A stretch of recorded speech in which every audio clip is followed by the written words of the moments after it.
we're recording. Yay. How are you doing today, Kendra? Doing good. I wanted to tell you when I came back down here, I really like your bathroom sink. And your like repurposed alcohol bottles, I think. Oh, yeah. Yeah. Yeah. We did that a couple of years ago, and it was interesting. It was an interesting experience. Our whole bathroom was ripped up during Thanksgiving. Oh, wow. And it was a rush to try to get it put back together, but it was a lot of fun. Well, I like it. So it's like a rustic type vibe. it is, but like it's somehow elevated with that bowl. I really like the bowl, like for the sink. Yeah, my wife ordered that on Amazon. I love it. Yeah, it's really cool. She has good taste. So what's been new since you came on the podcast last? Oh my God, a lot. I forget where I was when I first came here, or like how many containers I had, or I don't remember. if it was like the first few weeks of like my beta test, but like since then we've been running out of containers, so I ordered more. And then I ordered more. And then for the like every other week, I think I'm like out of soup containers, and especially Erin has her website up and running now. Oh, she does? Yeah, it's extra fancy. What's her website? AbundanceCafeandYoga.com. Yoga. Is she doing yoga too? Yeah. She does everything. I'm gonna look it up. So with this beta test, what did you find when you did the beta test? That it works. That it works. That it works, and that I need an inventory system. That there is a demand for it, considering that I've had to keep ordering more and more containers. And like I said, I need to order soup ones again because we're out. How many containers did you order? Like 3 dozen of each. Or how many containers do you have? I think over 100. Whoa. Yeah. And she delivers, like once a week. Wow. This is her website. Yes. And then when you select something, you can choose what kind of container you want. Interesting. So if I clicked on like granola, for instance. Well, not for that. I think it's more entrees and soup because she still has granola in the bags. Oh, okay. So yeah, like soups. Your entrees, soups, and salads. Let's go with spicy vegan chili. Yeah. She's going to get a false sense of like people on her website. She's going to be like, there's somebody wanting to order this. And then, oh wait, they backed out. You can't back out. See, now you can choose reusable. Nice. So then it's more in your face and we don't have to remind people every week. Single-use container. What is that? Just like. Is that from you? No. Oh, from her. No, it's not from me. So how does this work when somebody orders a reusable takeout container? What is that process like? Okay, so you're on step 1, obviously, right now. And so you can choose that reusable to-go container. And Erin has like a loyal base of customers. And so she gets most of the same people ordering every single week. So when they pick up, they can just bring it when they get their new order at the church or at Apple Blossom Kombucha, or they can just leave it on their porch and we swap out on delivery. Oh, nice. Or if they're not ordering for a minute, like, on vacation, whatever, or you don't have the money to order, they just write me and I go get it. Nice. Mm-hmm. Do you charge them extra for that? No, not right now. Now, I know that before you were kind of in the middle of working with the health department, and that was something that was kind of setting you back. Has that moved forward at all? And does that affect you working with Abundance Cafe? Like, I mean, that's basically why we're still doing the free trials right now. And no, it hasn't moved forward, but it's kind of like my own barrier. It's like I haven't like fully put together and submitted a variance yet. But at the same time, it's like, working with people and they're like, oh yeah, I love this. I'll help out. And then I hold myself back waiting for what may never come. And I really just need to do it. Because, I get excited. I'm like, yay, so-and-so thinks they're going to help me. And then they don't.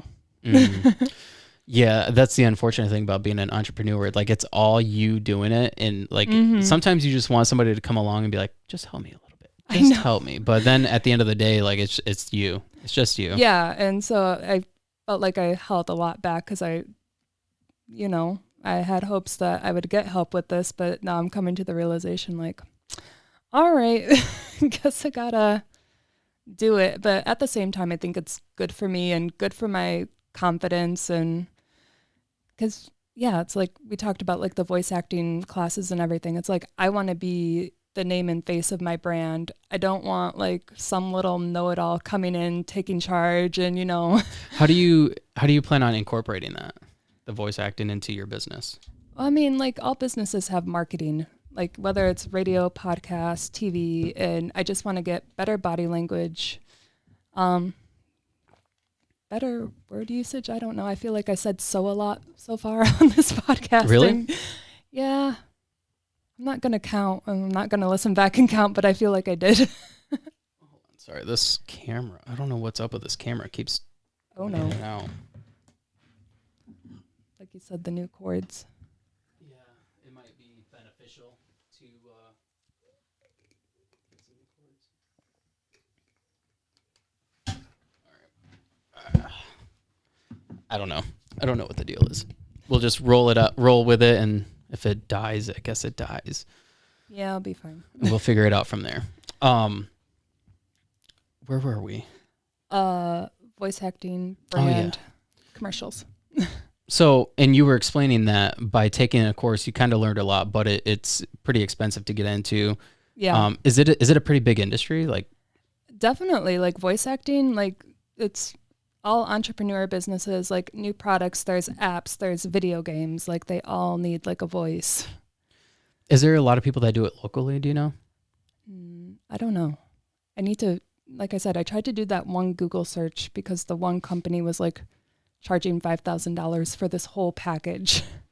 Yeah, that's the unfortunate thing about anything like podcasting or like how-tos. People will like find a niche and then they'll just like develop a course or like equipment, and then they'll be like, just buy into it, and then all this will happen. We'll do this for you. We'll do that for you. And it doesn't always end up that way, the way they project it to be. Right. Like I was saying, it's like you can get the course and they said they record a demo, but like the classes end and maybe at the end of the class, you're not ready to record a demo. It is what it is. Wow. Yeah. I don't know. I mean, that's definitely an industry that I'm sure like could be developed a little bit more and be made a little bit more economically affordable for people. Yeah. Especially because like with technology being so big now, like you would think that it would be something that would be easier to come by. Yeah. That was one thing, like doing this, like starting the podcast. I didn't know how to do a podcast. I literally had to just learn how to do it. Just do it. I just had to do it. Yeah. And like looking things up online. I would look things up online or watch people who actually did it professionally. And then I'm like, oh, okay, that's probably how I should do it. And so then I would do it that way. And that's why I ended up with the equipment that I have, because I'm like, oh, that's what they have. And that's what I need to get. And but now it's interesting because like podcasting's so big. There's like courses you can take. There's like how to like videos. There's like equipment you should buy. Like this is what will make this easier. And this is how you should do that. And I'm like, that would have been nice like 2 years ago. Right. Yeah, it would have been nice. And it's like, I know I can YouTube stuff and like kind of get a feel for stuff, but sometimes it's nice to have like a coach. Like even like with my fitness classes, I like taking a class. I like somebody seeing something that I don't see. What kind of fitness classes do you take? I mean, I haven't done it in a while because I'm poor. But like I've done like core conditioning and yoga, and you're like, sometimes you think you're doing it right, but then it's like, oh, actually you're a little too high up. You're not like totally flat down in plank. Like Have you ever done hot yoga? No, I'm afraid I'll pass out. Oh my gosh, it's amazing. It's so amazing. Yeah. It's like going into a sauna. But one thing I like about it is you can make it as easy or difficult as possible, as you need. Yeah. And anybody can do it. Like I took one of my friends, and it was back when him and I were working out together, and he's a really big guy, like 300 plus pounds. And he went in there and he was drenched in sweat and like came out, like his shirt was just soaked. You're really selling this. Okay. But he did it. He did it. Yeah. Ooh, yeah, lots of sweat. Ugh. Oh, yeah, I love hot yoga. It's I love doing it in the wintertime because you come out and you're like steaming. That's what my sister said. She's like, I think hot yoga is going to be my winter activity. I will not do this in the summer. I could feel that. Yeah. I mean, in the summertime, it's not. I can't imagine it'd be too pleasant. I mean, because a lot of hippies do yoga, and I'm sure they smell. Yeah. Because yoga smells anyways. Yeah. There's a lot of different fumes and right. body odors. Now that you said that, I was like, I had conversations with people like on my dating life and everything. And I've been saying like, it's really hard to find somebody like into sustainability that is Showers. Also well-groomed. Why do you think that is? I don't know. I mean, there's got to be a reason for it, right? Probably, but yeah, it's like, I don't know. It's, yeah, to find somebody with that common interest that, like you said, like is groomed and well-kept and like not too skinny. Nothing against you skinny dudes, but I'm sorry. It just hasn't been like, you know, my type. I don't know. Yeah, I don't know. I mean, it's interesting because like what kind of men are into sustainability? Typically it'd be like your yogi type of people, right? Yeah. That's interesting. Right. I know. Like I said, dating's hard. You know, it was interesting. I was watching the documentary Seaspiracy this morning. Have you seen that? Of course I've seen that. You're so behind. I haven't watched it. It was on my list to watch, but I've been slowly going through my list on Netflix just because I don't watch TV really. But when I'm on the elliptical, I'll play like a documentary or something, and I started that one today because I finished my other one, which was what was it? It was Killer Sally, I believe. It was a bodybuilder. This bodybuilder woman killed her husband, who was also a bodybuilder. Yeah, it was a wild story.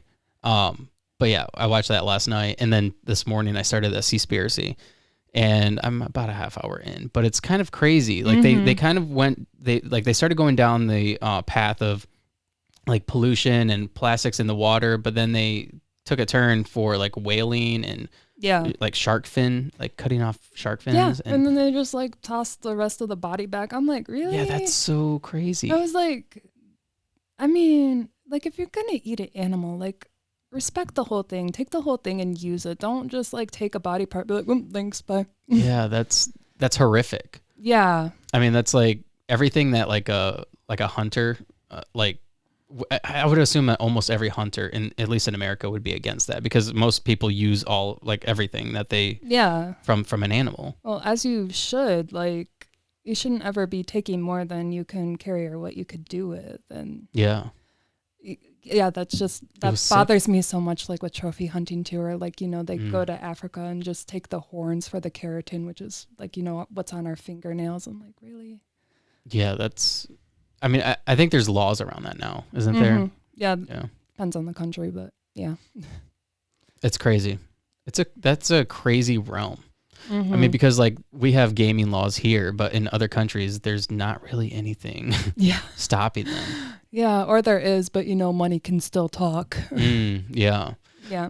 Yeah, it was interesting watching it because the documentarian went in and they didn't want him filming at all, and they stopped him. They tried stopping him. They had to go buy secret like spy cameras and whatnot. It's crazy. Did you get to the part about the dolphin safe tuna? They started talking about the tuna and how they were killing dolphins in order to keep their tuna industry going. But even though it doesn't affect their tuna industry. Yeah, I mean, like, they still get killed anyway with all the fishing equipment and all the stuff that gets left in the oceans, too. And it's like there's really no way to guarantee that it's dolphin safe or safe for any other animal that you're not catching. Right. Yeah, I don't know. I don't really eat sea life. I'm not interested in like fish or like I like shrimp. That's about it. Yeah, I was like, I'm still like mostly plant-based for sure. Yeah? It's like, yeah. You don't eat any meat? I mean, I did like the other day, but it's still like not a lot. I think to the point where I think I'm going to be mostly plant-based, but you know, so if I'm going to eat like animal products, I want to have it come from a better source. And I still want to reduce it because if we're going to get our animal products from better sources and get rid of factory farms, we do need to reduce. Do you eat eggs at all? Once in a blue moon. Yeah, I mean, they're so expensive right now. I mean, I always bought expensive eggs anyway, because like when I buy them, I, you know, get them from pasture raised chickens, not from God knows where. Those are the best. They're like deep, like a dark orange. Yeah. Yeah. That's how you know you're like getting nutrients. Exactly. Yeah, I love it. Have you ever had duck eggs? I want to say yes, but like the specific memory isn't like coming to mind, but I feel like I have. Yeah, those are even darker. Yeah. Yeah, and they have like more of a, I guess, like a poignant taste. Yeah. But I feel like I got them once at a farmer's market, but I don't know. I don't remember. yeah, they're pretty good. I like them. I'm a fan. Yeah. Yeah. I mean, the only reason I get eggs, because, you know, like my tofu scramble, like there's no sunny side up version. There's not. Tofu scrambled? Yeah, it's like a scrambled egg. So this is my problem with like the I guess the vegetarian vegan world is that they name their food after real meat. Oh. That's not like tofu chicken. Like what is this? Tofurkey. Like what is that? Is it does it just emulate the amount of protein that's in like chicken or something? Like why do they give it like a chicken taste? Oh. Why do they call it that? I don't know. I mean, I can't say I ever tried to make my tofu taste like chicken. But or in anything. Or in anything. I feel like they probably market it as a bridge product. It would be my guess. So you can just be like, oh, that's what that is. Well, yeah, because imagine like you watch documentaries like Seaspiracy or Plastic Ocean and you're like, oh my God, that's horrific. What can I do to eat less? And so you don't know what these things are, most people. And so if you market it as something familiar, be like, oh, okay, that's a version of what I like, but then I'm not participating in like that horrific trend of like, you know, factory farms. Or do you know what's funny about this whole thing is that fast food restaurants are probably one of the biggest culprits as far as being a part of the factory farming industry. Yeah. And McDonald's just announced the other day that they're switching over to a plant-based chicken nugget. Woohoo. They're probably only doing it because they can't get chickens at a decent price, but yeah, well, I mean, it's a good step to have more options because, yeah, it's like we just throw a lot of food away too, and so it's like you're killing all of these animals, and then it's like what, they go to waste because people don't eat stuff in time. Yeah, I mean, I guess my concern is like, what are they putting in that? I mean, because like right now, even with their meat products, like we don't know what's in them. Yeah. Like what are they putting in the chicken nuggets? Yeah, this is why I made my own bagels the other day, because I was reading all the labels and I was just like, I don't know what you are. And then I eventually just said, fuck it, I'll make my own. Because, yeah, I mean, with a lot of processed foods, which is kind of why it's like I'm going to still eat animal products here and there, but not as much, because like the processed vegan food, like, you look at the ingredient and it's like, what the hell is that? Yeah. I don't know what you are. So this is McDonald's to roll out plant-based McNuggets. McDonald's McNuggets are going foul-free. The Chicago-based fast food giant is introducing plant-based McNuggets next week. Germany will be the first market to get them. McPlant nuggets, which sounds disgusting, made from peas. Don't knock it until you try it. I'm not trying it. I don't even like their nuggets. What? Not a fan. No. I used to love them. I don't know if I like them now, but I used to back in the day. Yeah. But my taste buds have changed. I might try it now and be like, oh, never mind. What the hell was I thinking? I don't know. It says made from peas, corn, and wheat with a tempura batter. Are the second product McDonald's has co-developed with Beyond Meat and El Segundo, California-based maker of plant-based proteins. McDonald's has been selling a McPlant burger since 2021. They have? I didn't know that. Not, I don't think all locations. Although its popularity has wavered. McDonald's said the nationwide nugget rollout to more than 1,400 restaurants in Germany follows a limited time test at 9 restaurants in Stuttgart area in August. Stuttgart. I've been there. Have you? Yeah. Is it nice? Yeah. It's great. I went on a foreign exchange trip. McDonald's will also start selling the McPlant burger in Germany next week. That's crazy. That is.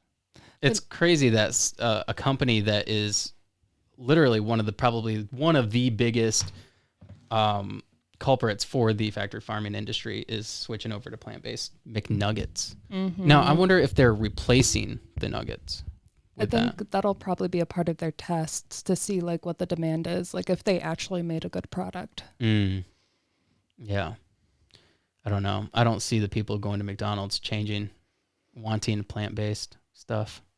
It depends on probably like your area. Because like the thing is like with plant-based things, like typically the people that eat plant-based things are typically health cognizant. Like I don't go to McDonald's. Right, exactly. Like people who like care about their health aren't going to go to McDonald's, but the people that typically care about what they're eating or putting in their body, they're usually health nuts. Well, I think it's probably a good time to roll out the test because like with summer travel plans and everything, that would be the only time I like go to McDonald's or Burger King because I was in Mackinac City. I forget when, but I remember it was like late at night. We got there, we looked around, we're like, what's open? I was like, well, nothing. I guess we're going to McDonald's. Or like, on the road trip and it's the easy gas stop and obviously there's a McDonald's there and you're not going to get off the highway and drive 4 more miles to find like a better restaurant. Yeah. So, I mean, I think the real concern should be what they're cooking their food in. Probably. I mean, they're cooking it in seed oils and seed oils are terrible for you. Yeah. Do you know anything about that? I mean, I buy my legit olive oil that has the seal that says it's been taste tested and approved. But yeah, I know seed oils and like canola oil are like completely awful. Yeah, it's like cooking your food in car oil. Ew. I'm going to look that up. Yeah. I mean, the Italian mafia is like in on it, which is why I get the seal because my friend told me about this. There's actually like a panel of professional olive oil tasters because like Really? the mafia will like mix the cheaper oils in with the olive oil and sell it for like full price because they don't think the consumers know, and most of them don't. So how do you know if you're getting like real olive oil? There's a seal like on it. I was like, I didn't bring my olive oil bottle, but I can send you a picture. Or you could look up the Colvita brand. That's one of them, and I think that Filippo Barrio is legit too. Interesting. Okay, so I have this article. Okay. What are seed oils and are they bad for you? The Hateful Eight might sound like a band of misfits from Quentin Tarantino movie, but they're actually an octet. How do you say that? Octet of seed oil. I was like, right there. I'm so blind. Where's this octet word? Right there. Oh, yeah, that's a new one for my vocabulary. Of seed oils: canola oil, canola, corn, sunflower, safflower, soy, grapeseed, rice bran, and cottonseed. The social media influencers have deemed toxic. Experts say scientific evidence doesn't support these claims, so we've unpacked what's good and not so good about these oils made from seeds. Vegetable oils are edible oils extracted from plants or seeds. Seeds oils are such as the so-called Hateful Eight are the oils that specifically come from plant seeds. You can take the seed when you squish it, oil comes out, explains. Okay. Seed oils contain 3 types of fat in varying amounts: saturated, monosaturated, and polyunsaturated fats. Seed oil critics have zeroed in on polyunsaturated fats, also known as PUFAs or PUFAs, which contain both omega-3 and omega-6 fatty acids. Omega-3, which is found in foods such as salmon, tuna, and walnuts, is critical for heart and brain health. Research has suggested that omega-3 fatty acids may help to decrease the risk of blood clots, improve blood lipid levels, decrease blood pressure, protect against irregular heartbeats, and suppress inflammation, thereby supporting brain health and decreasing the risk of some cancers, says Nancy Farrell, a registered dietitian, nutritionist, and spokesperson for the Academy of Nutrition and Dietetics in Fredericksburg, Virginia. All right, seed oils and inflammation. Omega-6, however, has had a murkier reputation. Previously, it was largely considered unhealthy because of its link to inflammation, says Dr. Hines, clinical professor of medicine at the George Washington University School of Medicine and Health Sciences in Washington, D.C. The most common omega-6 is linoleic, I don't know how to say that, acid, which the body converts into arachidonic acid. Arachidonic acid plays a complex role in inflammation and has been linked to both inflammatory and non-inflammatory reactions in the body. Research, however, suggests that the acid and arachidonic acid may have some beneficial effects. In 2017 study, for example, researchers determined that the linoleic acid intake did not have a significant effect on the blood concentration of inflammatory markers. A 2015 study similarly suggests that linoleic acid does not promote inflammation. Furthermore, a 2021 study in the American Heart Association Journal Cardiology found that the linoleic and arachidonic acid are associated with a lower risk for cardiovascular disease, or CVD, and that linoleic acid could play a role in CVD prevention. A 2022 study even found that the linoleic acid could be associated with better physical function in adults over age 70. Okay. Linoleic acid is important in supporting healthy blood cholesterol levels, Farrell explains, adding that in general, omega-6 fatty acids can help to maintain bone health, improve skin, eczema, and whatever those, psoriasis, for example, and hair health, regulate metabolism, and support a healthy reproductive system. I was like, are you really going to read this whole thing? No, I'm not. But you were doing so good, though. It reminds me of like school when they call on you to read like a whole paragraph, and it's like, please don't let me get a paragraph with the hard word. I hate it. I hate reading. And like sometimes when I look up an article, I start stumbling over things, and I'm like, oh, people are judging me. But then I just gotta remember, like, why care? Right. Nobody knows what linaic or whatever the heck that word is. You don't know what that is. I don't know what that is. Do you know what that is? No. No, you don't. I don't. I don't. I know that. But yeah, I don't know. I mean, obviously this article is kind of for seed oils, but everything I've read and studied, it is not good for you. I mean, I guess it depends who funds the study too. Like that is a very good point. Yeah. Yeah. McDonald's is fun. I'm just going to keep going by the can't read it, don't eat it rule of my life. Yeah. I mean, and typically, like, if you know something's fried in oil, like, it's not going to be good for you. Pretty much. I mean, that's kind of like common sense. And like, yeah. Like, a lot of people too have the assumption that like Chick-fil-A is like a better option for fast food because it's like real chicken and like it tastes amazing. What's the other chickens? I mean, like McDonald's. I mean, I used to work at McDonald's. I know that's not real chicken. I mean, I feel like they're all still coming from like the factory farms, and that all those chickens are overweight and can't stand, and you're eating meat that like isn't healthy meat. You're not like eating healthy chickens.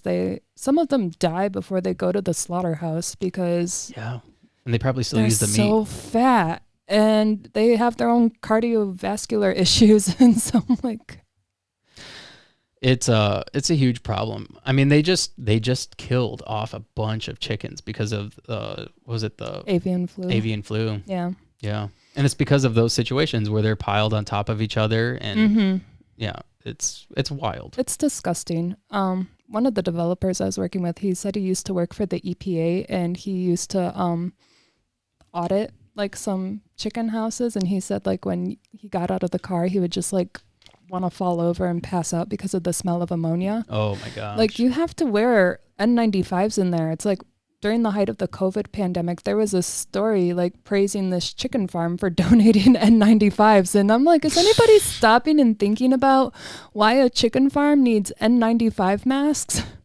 That's wild. It was like, really? And you can't there's laws against people videoing what happens in those facilities. Oh yeah, the ag gag laws. Yeah. Yeah, it's really fucked up because if anybody treated like their dog or cat like that, you know they'd be like charged for animal abuse. Yeah. But you're also not eating your dog or cat. I mean, what if you did though? What if you made that argument saying like, oh, it's okay because I'm going to eat this meat? I mean, I don't think you can make that argument. I feel like it's a fair argument though. You think so? I do think so. I think people would think you're crazy. They might, but like they wouldn't be able to like look at themselves. Like, why is it okay to do that to the cows, the chickens, and the pigs, but it's not okay? It's almost like a animalist. It was like it's not like sexist, racist, but like animalist. Is that a word? Like it is now. It is. Yeah, it's just it's really fucked up. Like I said, if you're gonna eat it, I feel like it should come from better sources. Do you think there's a way to do it sustainably? I mean, because how many people are in America that we feed? A lot, which is, like I said, why we need to also reduce our intake. You don't have to be like full-blown vegetarian or vegan, but be mindful of what you get. Use all of the animal, not like just certain parts and throw away the parts that you don't typically eat. Like use it, respect it. Yeah.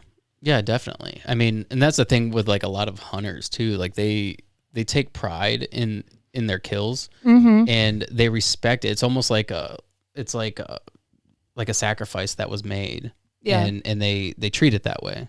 Yeah. I was listening to Jonathan Van Ness's podcast because he does that thing getting curious about like different topics, and there was like a big stink when he like took a dive into like the world of cheese, like from the vegans and everything. And so he ended up interviewing somebody who lives in Greenland, and he was asking the question, is a plant-based diet for everyone? And if you're from a native tribe, the answer is no, especially in the Arctic. But they also talk about like, growing up there and teaching the kids how to hunt. They never shot anything that was bigger than that they could carry home. Yeah. It's like, okay, that's what you got. Guess what? You get to take that back to the house. A lot of tribes in like Africa, they only kill like an animal a day, and that feeds like the whole tribe. Exactly. And then the next day they're on the hunt for their food again. I mean, that's the problem with like accessibility to things. Like here in the United States, we don't even think about that. We don't even think about like where our food's going to come from next. We just go to the store. It just shows up. Yeah. You don't. You can even just order on your phone and it shows up. Yeah, you can. Or order on Erin's website at abundancecafe.com. And then Jeremy will deliver it. Exactly. And choose our reusable takeout containers. Thank you. Yeah. Us Americans are gross. We are. We're disgusting. I mean, but it's not just us. I mean, there other countries are like that too. I know. All the developed countries. Yeah, but we're like kind of leading the example of grossness. Think so? Do they have factory farms in like Europe? I almost want to say probably, but I don't know to what extent. As like when I lived in Italy, I noticed a big difference between the grocery stores. Like I feel like here you can get whatever cut of meat you want any day, anytime. Yeah. Over there, a certain cut of meat I was looking for, it wouldn't show up for days or a week. I'd be like, oh, look, they finally have that version back. But it's not just that. I mean, you can also get vegetables on demand that aren't even in season. That too. Yeah. Like you go to the produce section of the store and it's like mid-January and you can find pineapples. Duh. Like it's not even, we don't grow pineapples here. I know. No, we don't. Yeah. It's like I'm still like trying to learn about like my seasonal fruits and vegetables and trying to do better. But yeah, it's like year round I have bananas and grapes and yeah. I mean, I think everybody should have like some sort of garden. Yeah. I mean, because it really teaches you like what it takes to grow that. It teaches you like to have appreciation, and then it just tastes better too. Yeah, absolutely. And then I feel like there was another podcast I was listening to about like the history of the American lawn, because, you know, people did used to have gardens, and I don't know who it was that decided like, let's grow nothing but grass that we don't eat. Like in our backyards. Yeah, it's like almost like a way to get people like on the system, working for the man, living for the man. Like they feel like they have no other choice to be a part of the society when they like so desperately want to fit in. So it's like, okay, yes, well, I guess I'll grow grass now. I think a lot of that came out of like the Industrial Revolution. Yeah. And then also what was I going to say? Like, what was that era that after before World War II, where everybody was poor? The Great Depression. The Great Depression. Thank you. I couldn't think. Like I just had like a brain fart. I just all my thoughts just went. But yeah, like everybody coming out of the Great Depression and then the Industrial Revolution. Like I think people started working for like they realized that like they had the means now. Like they could provide for their families. They can provide a good life, and then just kind of led into this like snowball effect with like the development of fast food and like all these different restaurants. I mean, because like if you go back to like the 70s, there was probably no like restaurants weren't this rampant. Right. I mean, we see it now like with Lansing, like all the restaurants that come to Lansing, it's like these weren't here before. Yeah. And it only keeps growing and growing and growing. Only more restaurants keep coming in, or businesses, whatever. Yeah. There's a funny story about that. Yeah. What's the story? They can't. Because, like I said, I've been working with a developer, and I have been informed there is another restaurant that wants to pop up in East Lansing, like that little strip, but they can't because their trash rooms are at capacity. They're trash rooms. Yeah. So what do you mean by trash rooms? Like, you know that little alleyway where like all the dumpsters go? Yeah. They can't afford to fit anybody else's trash in there. So what do they do? Well, they're not opening up another restaurant, I'll tell you that right now. See, that's one thing I never really thought about. When you open up a restaurant, you have to take into account the waste that comes from it. Yeah. And yeah, he was one of those people that walked out because, yeah, I don't know what East Lansing's going through. I saw like an article and I saw this name and I was like, excuse me, you were like my person that was going to help get me in there. So I don't know, but yeah, he told me like little things like that. How many restaurants are in East Lansing? Oh, it was like when I made my list, when I first started this journey, I came up with like 70 or 80 within the area, but I know there's way more. Wow. And so is this just for the strip in East Lansing, or is this just for all of East Lansing? I think for the trash rooms at capacity, my guess would be just that little strip because they've been developing down there. And yeah, I don't think they took into consideration of like, oh, where are we going to put our trash? Our alleys are full. Do you know how much trash comes from those restaurants that are down there? I do not. I'm only one person. Do you know on average how much trash that the city of Lansing or like the mid-Michigan area creates in a year or in a week? I could look that up and get back to you. Let's look it up right now. Let's look it up right now. Oh, yeah, you have a fancy thing. Look it up. Yeah, let's look it up. Why are you asking me? Because I want you to know. Well, we're going to know together. Like, I don't know. I would assume that it would be pretty tremendous, the amount of trash. Probably. Especially in college town. I feel like there's even like this little fast fashion vibe with like furniture and decor. Like, you know, when the MSU students are moving out, there's always a lot of shit by the dumpsters. Like, that's perfectly good too, but you know, they decorate it and then it's like, oh, I'm moving back here. I don't need this. Yeah, it's actually kind of gross because you see all the like whenever the MSU students move out, they leave all their bikes everywhere. Yeah. Like chained up at places, or like one thing was interesting too is I was talking to somebody and they what happens with like a lot of people that are foreign exchange students that come from like China or wherever. Yeah. They get these expensive cars because their mom and dad pay for them. Yeah. But then at the end of the school year, they just abandon them. And so in random places, And so this person had to go around collecting these cars and turn them back in. It must be nice to just like not care, try to resell. Like if I had to get rid of stuff, like I would try to sell it and make my money back. I can't, buy something fancy and be like, oh, I don't need it. Let me just dump it here. Where do you think I could find this? I don't know. I remember I emailed Granger like a while ago to try to get like numbers. Did I get a response? No. It's probably like one of those things where they don't want you to know. Do you think like there would be a way for you to get on board with like somebody like Granger, like a trash service? Because you would think they would want to limit the amount of waste that comes into their facilities, right? Yeah, see, it'd be like a yes and a no, but also like that's their moneymaker is taking trash. And so I don't know. I mean, yes and no. I mean, I feel like there would still be enough trash to go around. Probably. There will always be enough trash to go around, sadly. But yeah, I guess I don't know what that partnership would look like as of right now, but oh, maybe. Yeah, I don't know. I can't find anything. I need somebody to look this stuff up for me while I'm doing a podcast. That's what I need. You need an intern too.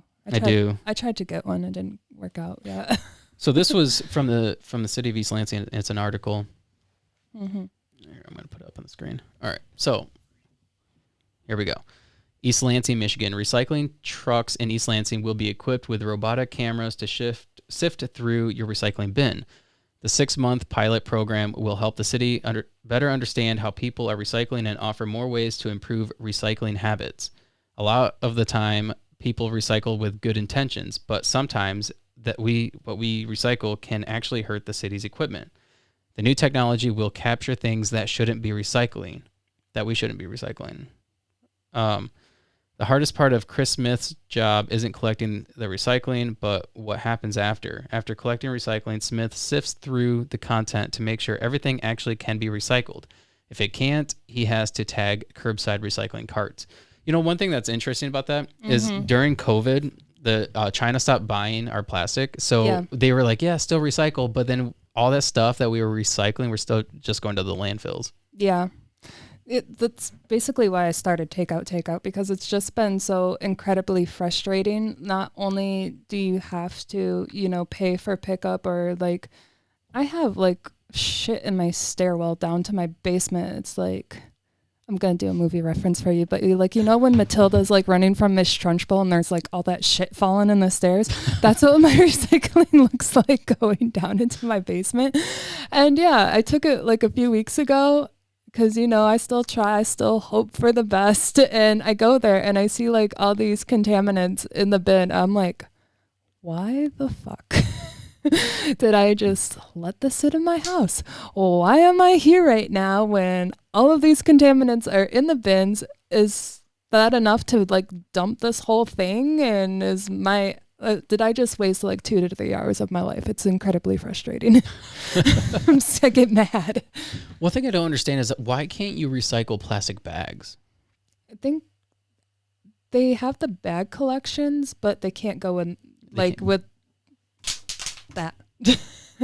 Because there's different type of plastics with the thinness and everything. And so every time you recycle plastic, it gets downcycled. It becomes like a weaker version of itself until you can't anymore. It's like even like some plastic containers with the plastic film, you have to take that film off because it can't be recycled with the other type of plastic that it's attached to. Why is that though? Because it's a different kind of plastic. I think, like I said, is it more degradable? Yeah, I think it can also jam the machines or whatever goes through it. So how do they recycle those? You are asking a lot of questions. Do they just like melt them down? I feel like, yeah. I mean, because you would think there would be a way that you could recycle like plastic bags. Yeah, I think that's why they have the bag collection. I think it's a different process. And so that's why it can't go in with the other ones. Because at like Kroger or Meijer, they see you can collect plastic bags, but they don't have a strictly plastic bag collection when you go to the Granger recycling. They should. They should. They definitely should. Yeah, because I've seen people like, they put their plastic in a plastic like garbage bag, and you can't do that. Somebody tried to recycle paper and put all their paper in a plastic bag and dumped it in. It's like, really? Yeah, they're real picky. They won't like take your bin if you have certain things in there. Well, yeah, because they don't have like the time or resources to do that. Otherwise, they're losing money, which makes sense. And I don't know, it could also be dangerous to like look through other bags like with your hands or whatever. You don't know what's in there. No, gross. I don't really want to find out. Could be mice. I don't know. I was like, mice don't scare me. I'm like, I don't know. You're not scared of mice? No. Oh, I'm terrified. Why? Because they're gross. Why are they gross? They're not cute. Yeah, they are. They have teeth. You have teeth. I could say the same thing about you. You're gross and you have teeth. You're not cute. Wow. I mean, I'm sure some people would probably beg to differ on that one, but yeah. I have teeth. Am I not cute? Thanks. I'm just saying they sprint across your floor. They hide. They're not. Ugh. Children do that too. They sprint and they That's true. They play hide and seek. You're not real. Yeah, I don't know. It's definitely a problem. I mean, you see, like I was just driving down. I think it was Lake Lansing. Was it Lake Lansing? Yeah, the day before, something like that. Yeah. And there was just trash sprawled out like everywhere. Yeah. Like, and it's like, what happened here?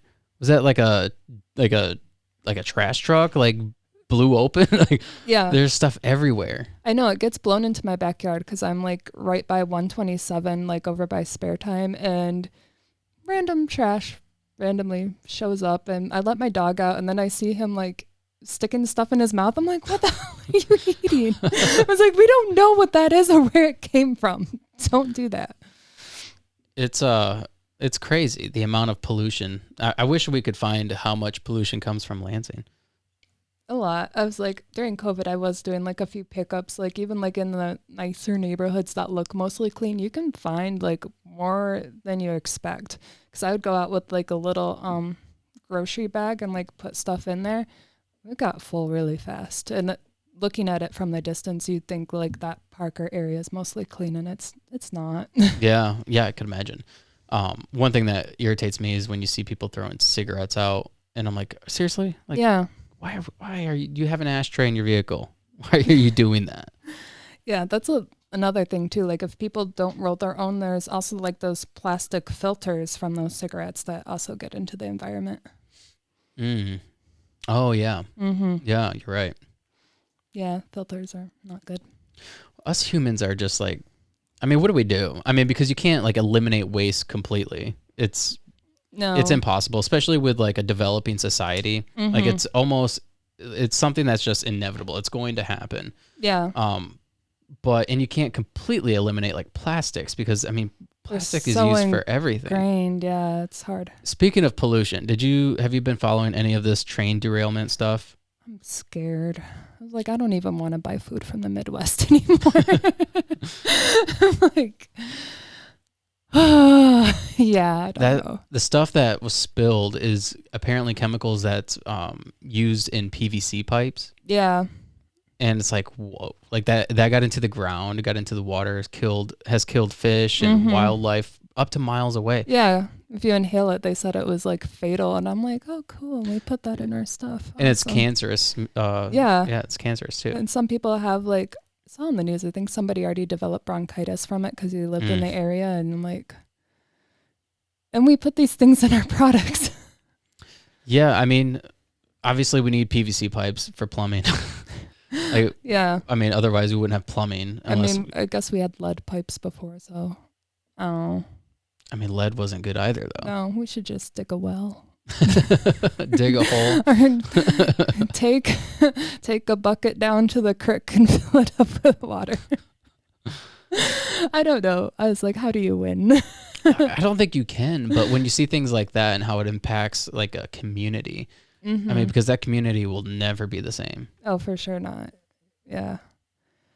It's like another Aaron Brockovich story, but this one's more obvious. Everybody knows.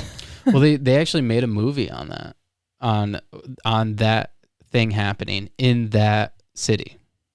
And it wasn't Aaron Brockovich. I don't believe so. Oh. There was people in that community that played extras in the movie. Dang. Isn't that wild? That's so crazy. I'm going to look it up. I might have to watch that movie now.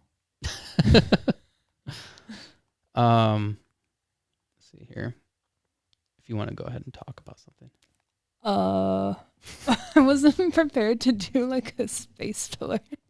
A what? I wasn't prepared to do like A space filler. A random space filler of stuff. Yeah, I got nothing. I wasn't ready for that. Yeah, I don't know. I mean, it's this whole situation with the train derailment is just, it's sad. Mm-hmm. Yeah, didn't they say like it was on the verge of breaking like a few days before, but then they still I'm not sure because sent it out? I haven't followed it like that intensely. Yeah. But yeah, this says, after Ohio train derailment, residents are living the plot of a movie they helped make. East Palestine, Ohio, when Ben Ratner's family signed up in 2021 to be extras in the movie White Noise, they thought it would be a fun distraction from their day-to-day life in blue-collar East Palestine, Ohio. Ratner, 37, is an American, is in a traffic jam scene, sitting in a line of cars trying to evacuate after a freight train collided with a tanker truck, triggering an explosion that fills the air with dangerous toxins. In another scene, his father wears a trench coat and a hat while people walk across on overpasses to get out of town. See, isn't that crazy? That is crazy. Might watch that movie now, though. Yeah, White Noise. That's scary. That is scary. Like, I'm just like, yeah, it's been a week in general, and it's like I don't even know what to think or what to do or... It's been a crazy 2 weeks. Yeah. I mean, because first, like here locally, obviously we had the scare with the Okemos public schools, and my kids were in school that day, and so like that was scary. But then, obviously, last week with the shooting at MSU, and then obviously the train derailments. There's been a bunch of them too. The UFOs that they've shot down. I thought that was kind of cool. I was hoping for aliens. I loved how the White House was like, it's not aliens. They made the official statement of there's no aliens. And I'm like, don't deny it. We all know about Area 51. Yeah, when they said that it's not aliens and then they chuckled about it, I was like, it's definitely aliens. It's aliens. We don't believe you. I know. We don't trust you. I love E.T. and Xenon, the girl of the 21st century. Like, did you see the lady? She was like kind of laughing at the fact that it was not aliens. Like it was dumb to believe that it was aliens. I know. It is funny, but at the same time, it's like, really, how big is this universe? Don't be surprised if something pops up one day. I'm waiting for Independence Day. Yeah. Yeah. I don't know if I watched that. I think that's our path out of here. Okay. Aliens showing up. Probably. Let's go ruin another planet because we've learned nothing. You know what's interesting is I actually just recently had a professor from MSU on, and her name was Federica Brandizzi, and she's working with NASA to send plants to the moon to grow plants in space so that we can like have a sustainable future in space. That's kind of awesome, but scary. Yeah. It's another thing where it's like, I don't know what to think about. It's cool to do, but it's like, damn, that's what we really think. We're going to be like Wall-E. You don't think we could do it? I think we could do it. Just because you can doesn't mean you should. I mean, I think it would be good to have like a second. I mean, because like, what if something like an asteroid impact happens and it ruins civilization for the rest of time? Then it kind of knocks us back into the Stone Age. But if we can have something that is outside of Earth and something like that does happen, at least what we've developed up to this point will last. We won't be starting over again. I don't know. I'm still like kind of torn on everything. You think we should start over again? The simple life is good, okay? I think we just overcomplicated everything. Don't you think, like, if something like that were to happen, we would learn from our mistakes? No. No? You think we just continue making Has anybody mistakes? learned anything? We had World War One and World War Two, and now we have like Russia and Ukraine, and like people still doing their shit because they're power hungry. I don't know why they do that. Are we power hungry? Like, what do we have to gain by power and money? But like, is it really worth it if it's like hard power, like forced? It's like, I'd rather have people like me for me instead of being like, hey, you like me. I think you should tell that to the Russians. Like, you know. The Russians would be like, I'll kill you. Yeah, that's okay. I'm like, whatever. It's like, are you that desperate for friends where you need to make people like you? I don't know. Why are we doing this? I mean, I don't know. There's a lot of different problems with what's going on in the world and the whole Russia and Ukraine thing. Like, we have our own part in it too. Yeah. And, you know, it's just like, we're not benefiting it at all. No. And, yeah, I don't know. I mean, it was interesting at first when it happened because the United States and all the other companies that are in the United States are like, well, we're going to sanction you. Like, you can't buy these certain products anymore. Yeah. For Russia, or we won't send certain products to Russia anymore. Yeah. Like McDonald's backed out of Russia. Ooh, no, but then they rebranded and opened up a new chain. Yeah. In Russia, which I'm like, that's gross. And then, I mean, I can't say this company's name, but there's like certain companies that won't send certain things there. Mm-hmm. But then they start sending it to another country that is like related to Russia. Yeah. And it's like, you know that they're just sending that shit to Russia. Right. They just added a middleman or whatever. Right. And it's like, it's crazy because like people do things to look good. These corporations do things to look good, but then at the end of the day, they're like, nah. They're all shady. Yeah. Yeah.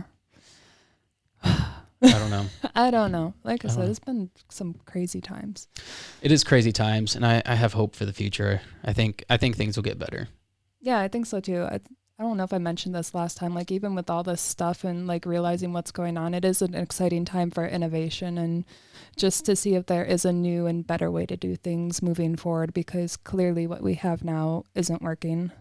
Well, and I think people are realizing that. I mean, we have people like you who are have a business that is trying to create a better future, and there's other businesses like yours that are doing the same thing elsewhere, or even like Jeremy's, or just like even Kaylee's business, Apple Blossom Kombucha. She's selling it in glass bottles, you know, so it's not like she's being like me and selling it having things in plastic. Well, yeah, she also takes back her bottles too, or if you refill your bottle, it's $1 off, everybody. Is that really? Yeah. I didn't know that. Yeah. That's if you go to her location. Yeah. For the on top of, if she refills it, or farmer's market season's coming up. But yeah, if you bring your own bottle, it's $1 off. Interesting. I've been filling up at Myers, like the Myers downtown. Yeah. I'll go there, and I hate it because it takes forever. Yeah. It like fizzes, and I don't know how she does it. Oh, I always have her do it, but she's one of my drop-off locations for reusable containers. So I'm in there like most Tuesdays, definitely Tuesdays, sometimes Thursdays, and she gives me a round of her little kombucha shots. She had a lot of new flavors last week. It was really good. I've seen that. She posted about that. I'm like, man, I think she had like a pineapple one or something. Yeah. There was like a vanilla cacao that reminded me of like lip smackers from back in the day, where you could like tasting chapstick. I'm like, this is really good, but it almost seems so wrong to drink a full bottle of this. That's funny. Well, we're like an hour into this thing. I know we talk a lot. Do you have we do? Is your website public? It is public, but it's still under construction. I'm going to be rotating some pictures and changing out some verbiage so I'm not sounding redundant everywhere I go. But yeah, my website is takeoutmi.com. And yeah, I'm doing my little photo shoot next week. What are you shooting? Me. Me and my product, because I think last time I was here, you took the first picture of me and my product because I didn't have one. Yeah. So do you know what you should do? You should take the episodes that we've done and embed it into your website. Well, that's what I want to do, like in the press page, and yeah. Oh yeah, we were going to talk about that, the number, because I have a counter. So like since August, we have saved over 1,000 single-use items from going to the landfills, and we hit that last week, but it was kind of weird and sad to try to celebrate that. Yeah. How do you count that? Every time there's an order and your item's used? Like I said, I still need help with inventory. So Aaron sends me a picture of who ordered what, and I literally count the containers every week by hand. Wow. So yeah, if anybody wants to help and has an awesome scanning system, I'm totally down. So how could you scan that? Just put like a barcode on it? Yeah, like a QR code of like how to return, and obviously like for checking out, like like what the libraries do, like, oh, this book went to this person, they returned it on this date. I need something like that on the containers. I mean, I would imagine that there's got to be a better system than what the library has. I mean, there's QR codes. There's Aaron. Yeah, I know. That's the other thing. I was like, I love you, Aaron, but I need to be on my site. I think I'm on the About Us page, but it's like a super old picture of me. Yeah, it's a nice looking website. Yeah, it just needs better pictures, and I'm going to change out some verbiage because the lady working on it just kind of copied and pasted from like my different business pitches and random things that I wrote. Huh. Nice. Yeah, luckily I look the same. That was like in 2014, that picture. And this links right to your social media, right? Eventually. Hey, it's a WordPress website. Oh, good. Now you know. Yeah, I think eventually it will, but yeah, that's something I need to do this week. And my return containers button is up. I didn't look at that yet. Let's look at it right now. I know. There's nothing there. Oh, okay. Well, that's fine. I have to give her stuff. Yeah, websites are a tricky thing. Yeah. They're kind of fun because it reminds me of the MySpace days, like when you could create, your whole MySpace page. Yeah, get your theme music going. Yeah, you have your music, your playlist, and then you have your top. Was it like 7 or something like that? It was top 8. Top 8. Very cool to be in a top 8. Yeah. Tom would always find his way back into the top. Yeah. Like, Tom, get out of here. Maybe I should have a top 8 on my website. My top 8 supporters. I'll rotate you out. But then, then you're dealing with like being exclusive and excluding people. I'm not excluding people. I'm just showing who my top 8 supporters are. If you want to be my top 8, you gotta level up. That's funny. Yeah. So go check out the website. Definitely. Takeoutmi.com. Yeah. I like it. All right. Well, thanks for doing this. Thanks for having me. Absolutely. We'll do it again. Definitely. All right.